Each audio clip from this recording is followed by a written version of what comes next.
جی السلام علیکم۔ ہمارے معاشرے میں یہ چیز بڑی عام ہو گئی اور ہم اس کو کوئی گناہ نہیں سمجھتے، اور ہماری ہلاکت کے لیے یہ ایک چھوٹی سی بات کافی ہے۔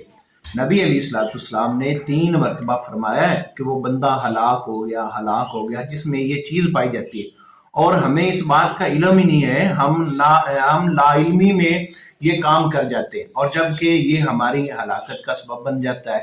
نبی علیہ الصلوۃ والسلام نے اس بندے کے متعلق 3 بار فرمایا ہے وہ بندہ ہلاک ہو گیا، ہلاک ہو گیا، جو بندہ مذاق میں جھوٹ بولتا ہے، اور اس لیے جھوٹ بولتا ہے کہ لوگ اس بات پہ ہنسیں، لوگوں کو ہنسانے کے لیے، جبکہ یہ ہمارا ایک ٹرینڈ ہے۔